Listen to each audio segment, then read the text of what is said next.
लोकसभा में भारी हंगामे के बीच वीबीजीआर रामजी बिल पास। केंद्रीय कृषि और किसान कल्याण मंत्री शिवराज सिंह चौहान बोले, गांधी हमारे लिए श्रद्धा, आस्था और प्रेरणा। लोकसभा में बोले शिवराज सिंह चौहान, किसी के साथ भेदभाव नहीं करता है, सारा देश हमारे लिए एक है। विकसित भारत के लिए जी रामजी बिल पर केंद्रीय मंत्री शिवराज सिंह चौहान के संबोधन के दौरान सदन में हंगामा। लोकसभा में बोले शिवराज सिंह चौहान, देश हमारे लिए जमीन का एक टुकड़ा नहीं है। विपक्ष ने लोकसभा में पेपर फाड़कर फेंके। स्पीकर ने कहा कि जनता ने यहां कागज फाड़कर फेंकने के लिए नहीं भेजा है।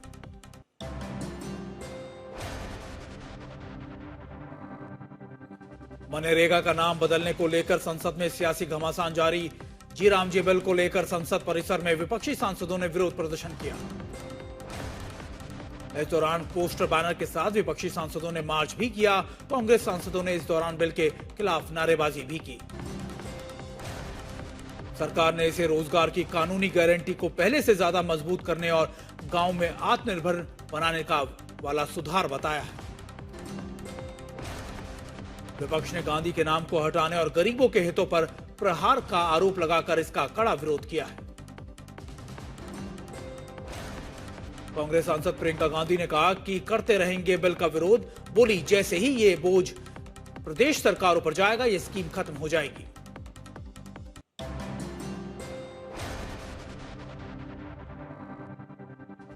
महात्मा गांधी की प्रतिमा से लेकर मकर द्वार तक कांग्रेस पार्टी सहित दूसरी विपक्षी पार्टियों ने विकसित भारत जी रामजी से महात्मा गांधी का नाम हटाने पर विरोध प्रदर्शन किया। मनरेगा नाम बदलाव पर कांग्रेस अध्यक्ष खड़गे का बयान, ये काम करने के हक पर सेंधमारी है, राइट टू वर्क छीना जा रहा है। मनिकम टैगोर ने जी रामजी बिल के विरोध पर कहा कि हमेशा करते रहेंगे विरोध। बीजेपी सांसद कंगना रनौत ने विरोध पर आपत्ति दर्ज कराई है। कहा कि जब से संसद में आए हैं, विपक्ष का विरोध जारी है। मनरेगा नाम बदलाव विरोध पर बोले कांग्रेस सांसद उज्जवल रमन सिंह, सरकार मनरेगा के मूल को समाप्त करने की तैयारी कर रही है।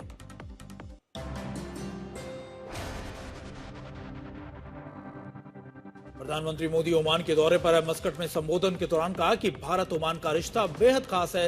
ये 70 साल पुराना कूटनीतिक रिश्ता है। ओमान के रक्षा मामलों में उप प्रधानमंत्री सैयद शिहाब बिन तारिक अल सईद से मुलाकात की। पीएम बोले, दोनों देशों के रिश्ते मजबूत हुए हैं। पीएम ने अपने संबोधन में बोला कि मस्कट में मिनी इंडिया बसता है। प्रधानमंत्री मोदी ने अपने संबोधन में कहा कि दोनों देशों के व्यापार को गति मिलेगी। दोनों देशों के बीच रिश्ता अहम है। प्रधानमंत्री मोदी का ओमान के सुल्तान हैतम बिन तारिक से द्विपक्षीय बातचीत भी की। दोनों देशों के बीच फ्री ट्रेड एग्रीमेंट भी हुआ।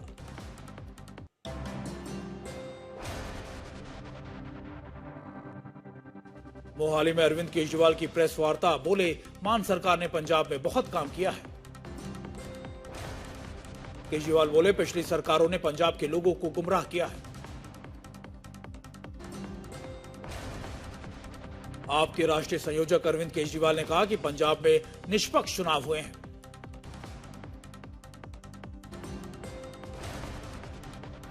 बोले, आपके राष्ट्रीय संयोजक अरविंद केजरीवाल, पंजाब में सरकार के समर्थन में है लहर।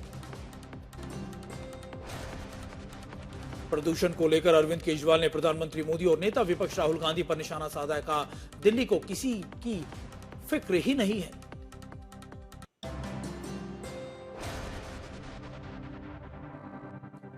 दिल्ली के मंत्री प्रवेश वर्मा ने प्रेस कॉन्फ्रेंस की। पिछली सरकार पर लगाया आरोप। बोले, दिल्ली में वाटर ट्रीटमेंट प्लांट जैसे सारे काम आप सरकार को करना चाहिए थे। प्रदूषण को लेकर बोले प्रवेश वर्मा, केजरीवाल सरकार अगर थोड़ा सा भी काम कर लेती तो आज हमको इतना काम नहीं करना पड़ता। दिल्ली में मंत्री प्रवेश वर्मा की प्रेस कॉन्फ्रेंस में बोले हैं, 8,000 करोड़ रुपए का प्रोजेक्ट हमने शुरू किया।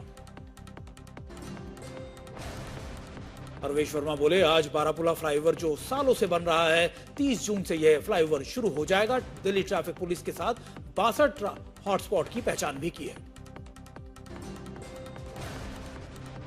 दिल्ली में no PUC certificate no fuel नियम से हंगामा। सर्वर खराबी के कारण पीयूसी सर्टिफिकेट पर लगी है लंबी कतारें।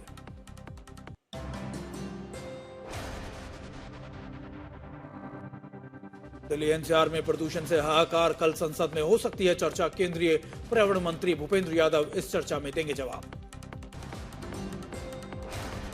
विपक्ष की ओर से प्रियंका गांधी संभालेंगी मोर्चा। प्रदूषण पर चर्चा करेंगी। इसकी शुरुआत करेंगी। बीजेपी से बांसुरी स्वराज, निशिकांत दुबे और संजय जायसवाल भी बोलेंगे। लखनऊ में भारत बनाम साउथ अफ्रीका का चौथा टी20 मैच रद्द होने पर अखिलेश ने नाराजगी जाहिर की है। ट्विटर पर केंद्र सरकार और राज्य सरकार पर साधा है निशाना। अखिलेश यादव ने बीजेपी पर हमला बोलते हुए कहा कि बीजेपी वाले ना इंसान के सगे हैं और ना ही पर्यावरण के। मुंह ढक लीजिए, आप लखनऊ में हैं। अखिलेश के ट्विटर पर योगी सरकार का पलटवार का प्रदूषण को लेकर निजी ऐप के आधार पर फैलाया जा रहा है तथ्यहीन और निराधार। जनता से सावधान रहने की अपील की है।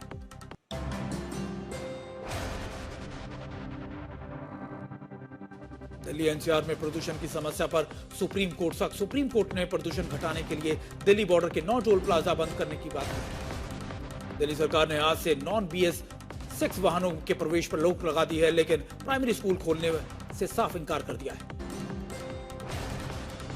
चीफ जस्टिस सूर्यकांत की अध्यक्षता वाली बेंच ने MCD को फैसला लेने के लिए सिर्फ 1 हफ्ते का समय दिया है।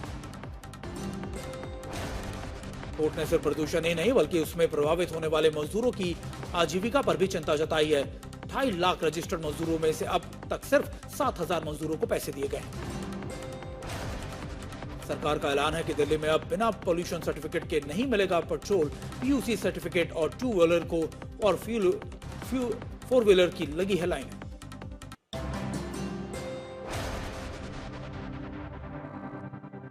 ठंड के बीच नोएडा में विजिबिलिटी कम हुई है। शहरों के कई इलाकों में AQI स्तर बेहद खराब हो चुका है।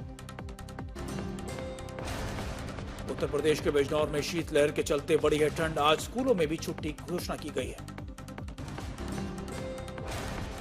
उत्तर भारत के कई राज्यों में आज घने कोहरे का अलर्ट जारी किया गया। कई इलाकों में विजिबिलिटी कम होने से यातायात पर इसका असर पड़ा है। दिल्ली और आसपास के इलाकों में घना कोहरा छाया रहा। मौसम विभाग के मुताबिक विजिबिलिटी 50 मीटर से भी कम है। उत्तर प्रदेश, पंजाब, हरियाणा के कई इलाकों में 22 दिसंबर तक कोहरे का अलर्ट जारी किया गया है। 21 दिसंबर तक उत्तराखंड में भी कोहरे छाए रहने की अनुमान लगाया गया है।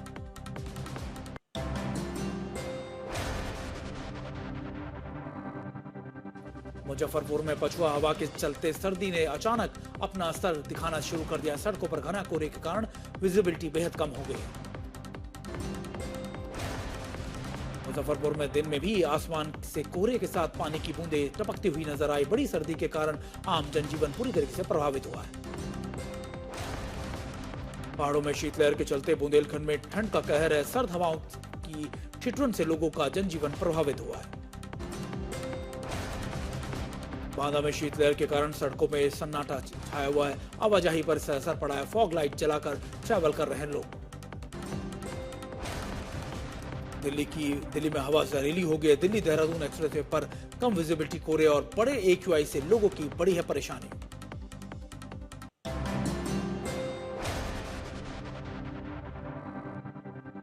दिल्ली मेरठ एक्सप्रेसवे पर घने कोहरे के बीच से गुजरते हुए विजिबिलिटी 100 मीटर से भी कम हुई है। वाहन चालकों के लिए परेशानी बढ़ी है।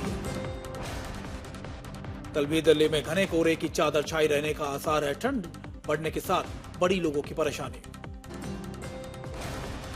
यूपी में ठंड और कोहरे की दोहरी मार है। कोहरे ने लखनऊ शहर में अपनी चपेट में ले लिया है। उत्तर प्रदेश में लगातार बढ़ते कोहरे और देखते हुए परिवहन विभाग ने इस बस संचालन को लेकर सख्त निर्देश जारी किए हैं। यूपी में अत्यधिक घने कोहरे की स्थिति में रात में समय बसों का संचालन रोक दिया गया है।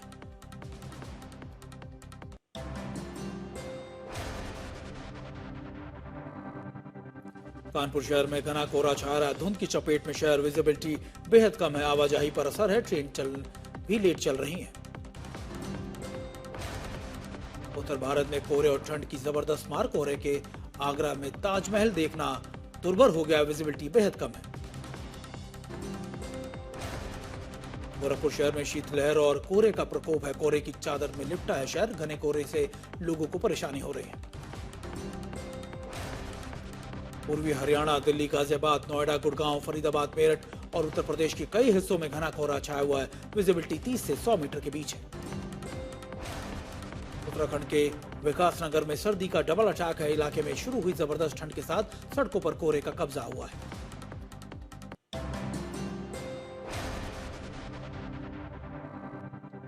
सिरोही स्थित हिल स्टेशन माउंट आबू में कड़ाके की ठंड। कई इलाकों में पारा माइनस से भी नीचे पहुंच चुका है। गाड़ियों पर देखी है बर्फ की चादर। बरेली में ठंड का कहर, तापमान सामान्य से भी नीचे लुढ़क गया है। डीएम ने 3 दिनों के लिए 8वीं कक्षा तक के स्कूलों को बंद करने का आदेश दिया है। मध्य प्रदेश के राजगढ़ में भी न्यूनतम तापमान 4.4 डिग्री दर्ज किया गया। ठंड से बचने के लिए लोग ले रहे हैं अलाव का सहारा।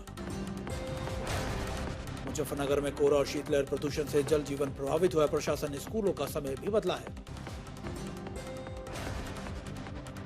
छत्तीसगढ़ के अमरकंटक में और गोरेला, पेड़ा और मारवाही में शीतलहर का कहर। साल का सबसे ठंडा दिन दर्ज किया गया।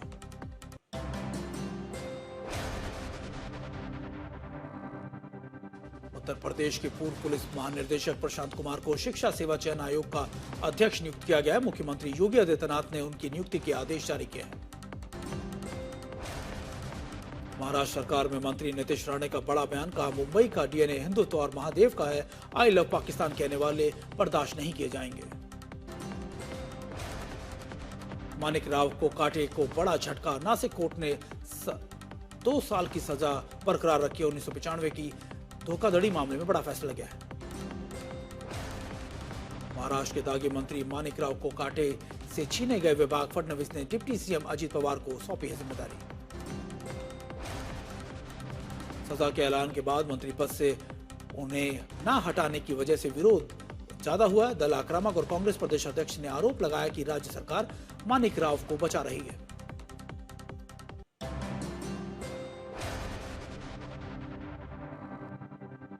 गाजियाबाद के राजनगर में किराएदार ने गला घोटकर की मालकिन की हत्या। किराए मांगने पर दिया वारदात को अंजाम। आरोपियों ने लाश को सूटकेस में बंद कर बेड में छिपाया।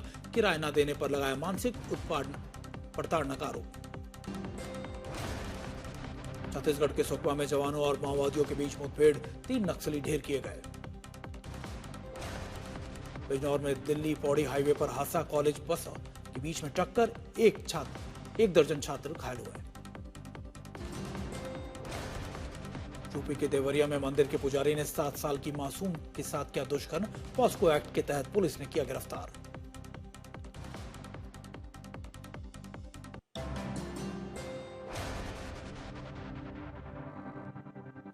तेलंगाना के हैदराबाद में 52 मंजिला इमारत निर्माण स्थल पर भीषण आग लगी। गैस सिलेंडर विस्फोट से मचा हड़कंप। वडोदरा के पास नेशनल हाईवे पर प्राइवेट बस पलटी। 10 से अधिक लोग घायल। फरार विभाग ने अब तक 1 को किया रेस्क्यू। वडोदरा कलेक्ट्रेट कार्यालय को मिली बस से बम से उड़ाने की धमकी। तीसरी बार ईमेल के जरिए चेतावनी दी गई। हिमाचल प्रदेश के बिलासपुर में संदिग्ध हालात में मिला महिला का शव। इलाके में फैली सनसनी। जांच में जुटी पुलिस। नैनीताल में कैची धाम के पास सड़क हादसा। श्रद्धालुओं की स्कॉर्पियो 50 फीट गहरी खाई में गिरी। 3 लोगों की मौत, 5 लोग घायल।